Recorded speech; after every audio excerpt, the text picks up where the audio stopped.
سلامونه. کله مو فکر کړی چې زموږ ټلیفون څنګه پوهیږي کله چې ورته ووایو نن هوا څنګه ده؟ نن به د غزي ټکنالوژي په زړه پورې نورۍ ته لاړ شو او وبګورو چې دا څنګه زموږ په خبرو پوهیږي.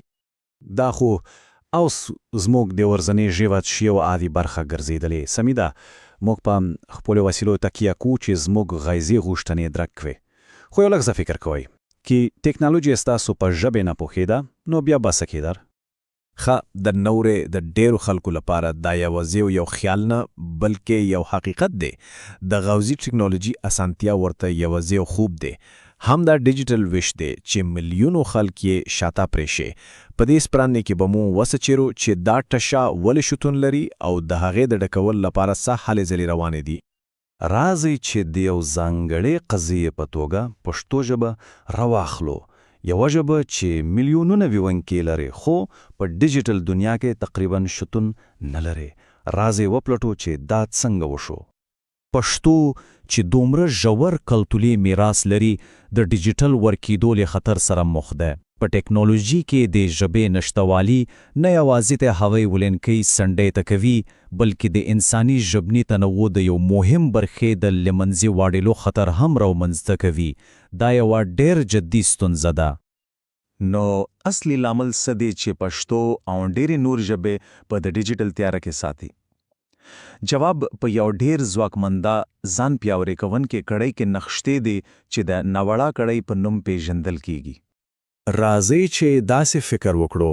مصنوعي ځیرکتیا ته د یوې ژبې د ورزده کولو لپاره تاسو ډېر زیات خویزو معلوماتو ته اړتیا لرئ، مګر د پښتو په صحیح ژبې لپاره دا معلومات په اصل کې شتون نه لري. نو ځکه لوی ټیک شرکتونه د پښتو غویزو مرستیالانو په جوړولو کې پانګونه نه کوي او د دې وسیلو پرته د نویو معلوماتو د راټولولو لپاره هیڅ لاره نشته. نو ژبه په ډیجیټل ځنډ کې بنده پاتې کیا او د پرمختګلو لپاره هیڅ لاره نه ویني. دا شمیرې واقعاً حیرانوونکې دي.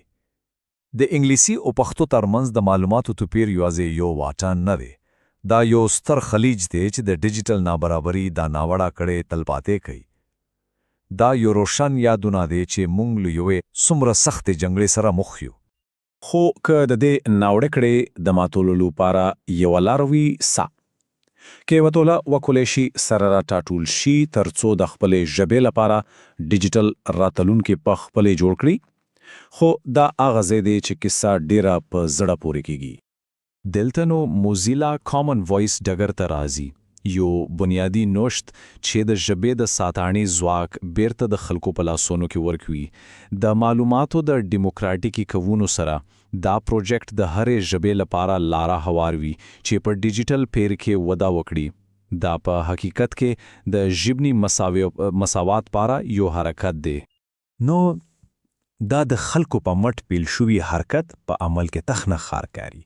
راځئ کې د پښتو ټولنې د پام وړ خاصو ته یو نظر وکړو چې څنګه اوی د خپلې ژبې د ډیجیټل راتلونکي د جوړولو لپاره سره راټولیږي یو جمله په یو وخت. دا پروسه په حیرانوونکې توګه ساده خو ډېره هوښیاره ده. دا په بشپړو توګه د ټولې په ونډو ولاړه ده، له لیکلو او تاییدولو څخه نیولي ته خبرو کولو او اورېدلو پورې. هر ګام د لوړ کیفیت ډیټا سیټ په جوړولو کې ډېر مهم رول ولوبي. یو داسې ډیټا سیټ چې پر یاشته د ژبې استانیتب کوي. کیفیت دلته تر ټولو مهم دی. ټولنه په ډېر دقت سره هر جمله چیري او ډاډ ترلاسي کوي چې دا د ژبې وضاحت او دقت سخت معیارونه پوره کوي. کیفیت همدا ژمنتیا ده چې دا ډیټا سیټ دومره ارزښتناک کوي. او دلته یو څه واقعاً انقلابي دي. دا پروژیکټ ژبي تنوعي الامانزي د توپیرونو د لمنځه وړلو کرځي دا بلابلې لهجې تلفظونان مني او ډاډ ترسلیکي چې مصنوعي ځیرکیت یا ژبه هماغه سه زده کوي لکه څنګه چې پرشتنی ژوندې ویل کېږي. دا د ژبني شمولیت لپاره یو نوې معیار ټاکي. د خپل غږ مرسته کول ډیر اسانه دي. یوازې په طبیعي توګه خبرې وکړئ په یو آرام ځای کې. هر سبت که هر څومره کوچنی هم وي د پښتو ژبې لپاره د یو پیاوړي ډیجیټل راتلونکي په جوړولو کې مرسته کوي. دا د ګډ عمل د ځواک یوه خره بیلګه ده. نو د دې ټولو حصو پایله څه ده؟ پایلې له بدلون راوستونکو سره کم نه دي. راځو چې هغه ژور اخیز وچیدو چې دا د ټولیو په مټ پیل شوی حرکت د پښتو ژبې او د غیدې وینکو لپاره لري. 80 سلنه د دې شمېرې په اړه فکر کوئ. دا د هغو پښتونو شمیر دی چې لیکیدل او لوستل نشي کولی او ډیر زر به یې ردوي کولی شي د خپل غږ په ځواک سره د معلوماتو یوې نوې نړۍ ته لاسرسی ومومي. دا یوازې ټیکنالوژي نه ده، دا ځواک ورکوندي. یو داسې نننی تصور کړی چې هر پښتو ویونکي کولی شي په خپل غیز انټرنیټ وپلټي، په اساني سره له نور ژبو سره رابطه ونیسي او د ذدیکړې سرچینو ته لاسرسی ومومي. دا هغه راتلونکی دی چې کامن وایس په جوړولو کې مرسته کوي. دا د فرصتونو د پرانیستلو لپاره دی.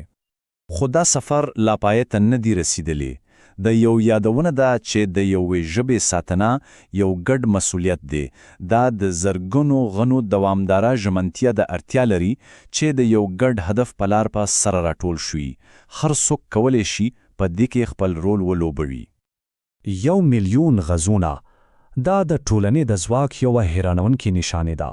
دا د دې ثبوت دی چې کله خلک د یوې ګډې موخې لپاره سره راټول شي نو د غرونه هم خوځولی شي او باور کوي دا یوازې پیل دی.